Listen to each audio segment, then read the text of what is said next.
सोलापूर पंढरपूर येथील उपमुख्यमंत्री शिंदे गटाचे जिल्हा संपर्क प्रमुख महेश साठे यांना ग्रामपंचायत निवडणुकीत जोरदार झटका बसलेला आहे। राज्याचे उपमुख्यमंत्री एकनाथ शिंदे यांचे सोलापूर जिल्ह्यातील विश्वासू सहकारी म्हणून ओळखले जाते।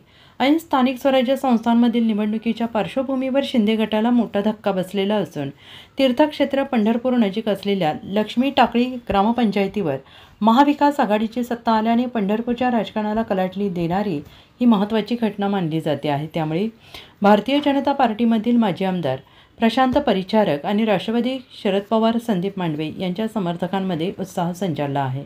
काल झालेल्या सरपंच आणि उपसरपंच पदाच्या निवडीमध्ये माजी आमदार प्रशांत परिचारक गटाचे औदुंबर ढोणे यांची सरपंचपदी बिनविरोध निवड झाली, तर उपसरपंच पदासाठी माजी सरपंच संजय साठे यांच्या विरोधात समाधान देठे यांनी उमेदवारी अर्ज भरला होता। त्यानंतर झालेल्या मतदानात संजय साठे यांचा पराभव होऊन समाधान देठे यांनी उपसरपंच म्हणून निवड झाली। विजयी उमेदवार समाधान देठे यांची उपसरपंचपदी निवड घोषित करण्यात आली। टाकळी ग्रामपंचायत निवडणुकीनंतर टाकळी गावात अनेक दिवसांपासून विकास कामांच्या माध्यमातून सदस्य आणि मतदारात खदखद व्यक्त होत होती। उपमुख्यमंत्री एकनाथ शिंदे यांनी साठे यांच्या निवासस्थानी 2 वेळा भेट दिली होती, तेव्हा देखील अनेक वादविवाद झाले होते आणि हे पंढरपूर तालुक्यातील मोठ्या राजकीय नेत्यांना पटले नव्हते। तेव्हापासूनच टाकळी ग्रामपंचायत सरपंच उपसरपंच निवडणुकीत सत्तांतर घडवण्याचा इरादा केला होता।